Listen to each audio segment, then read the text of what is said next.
Ciao a tutti. Oggi faremo la focaccia. First, measure 325 ml of tepid water, which is about the temperature of a shower. Then, pour in a packet of instant active dry yeast into the water. I could have just added the yeast into the flour directly. It's only necessary to mix it with the water first if it is non-instant active dry yeast, because they are a lot bigger in size and have a much less total surface area. But either way, dissolving them in advance will give it a bigger surface to work with. Stir it around and set aside. Next, we'll measure 400 grams of bread flour. Bread flour allows the dough to develop better gluten thanks to its higher protein content, resulting in a chewier and denser bread. Then 100 grams of all-purpose flour, as well as 20 grams of semolina flour. The granular semolina flour will give a differentiating texture to the bread when you bite into it. Finally, half teaspoon of salt to conclude our dry ingredients. If all that you have is all-purpose flour, you can just use that. Mixing different kinds of flour gives the bread more dimension. After that, we're going to form our dough. Roughly stir around the flour so that they're evenly distributed. Pour in the yeast water into the dry ingredient, as well as add 3 tablespoons of olive oil into it. Then mix all the ingredients with the poor man's KitchenAid, also known as spatula handle. Once the mixture looks like shredded chicken and can't be incorporated anymore, it's time to get our hands dirty. Squeeze the shredded chicken together to form a mass. This takes about 5 minutes.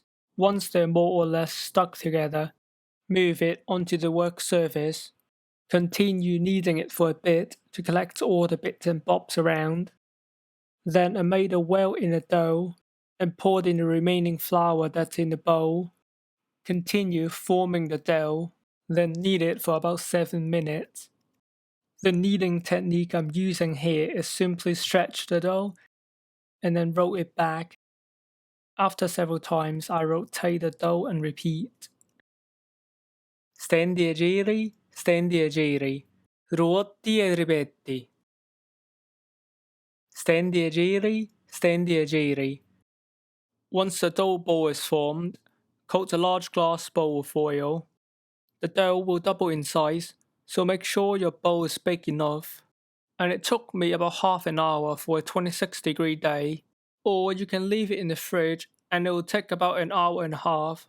Now cover the dough with cling film and let it do its magic. Whilst the dough is proving, slice up 8 olives and half 8 cherry tomatoes for toppings. I already knew that I couldn't use all 8 olives, but that's an excuse for me to snack on the leftover. Set them aside, then grab a baking tray. Hang on. Aha, it's 9.5 by 10. We'll grease it with 1 tablespoon of olive oil. Make sure it covers every inch, otherwise your bread will stick to the bottom. Then sprinkle half teaspoon of salt on it. On to shaping the dough into a tray. Carefully remove the dough from the bowl. You can see I rolled around the bowl and gently nudge it off the edges. Hold the dough up and use gravity to help stretch the dough into a rectangular shape. Once it's flat, put it on the work surface and start pulling on all sides as well as the corners. Make sure to stretch the sides but not just pulling on the corners. Now it's more or less the same size as my tray. I placed it in, then I stretched it until it's slightly bigger than my tray, since it would spring back a tiny bit because of the gluten. Then cover the dough and proof it for another 10 minutes to give it more volume for the dimples and toppings. 10 minutes later, the dough has risen a bit more. Bring out the olives and tomatoes, and we'll start making the dimples. It might be hard for you to tell, but as I'm making them, you can see the dough has got quite a bit of volume to it. I like making the dimples deeper and embed the toppings in them. Some people like them to be closer to the surface, but that's up to you. Once the dimples are made, place the cherry tomatoes halves into them. If you look carefully, you'll see I squeezed most of the juice out on top of the dough before putting the tomatoes inside. This is to prevent puddles from forming, which would make the bread soggy. In addition, The sugar water on the dough will give it a nice browning. Next, push the olives in. See, told you there will be leftovers. Drizzle another tablespoon of olive oil all over, and don't miss out the edges and corners. Then season the bread to be with your choice of herbs. I opted for oregano and basil, which are good complements to the tomatoes. If you have some fresh basil, you could also place the leaves inside the dimple before putting the tomatoes. Rosemary is a good option if you are making plain focaccia.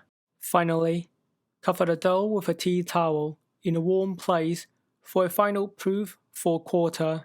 Whilst you're waiting, bring out the oven, preheat it to 200 degrees. Make sure the fan is off. Oven not sponsored. Bake the bread in the middle of the oven for 20 to 25 minutes and rotate it 180 degrees midway.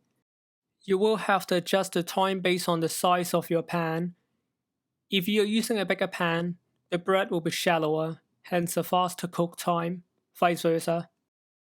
I don't like my focaccia to be too brown, so I baked it for 21 minutes and 37 seconds. As soon as the bread is ready, remove it from the oven. Drizzle with some high quality cold pressed virgin olive oil. Infused olive oil works well here like truffle oil.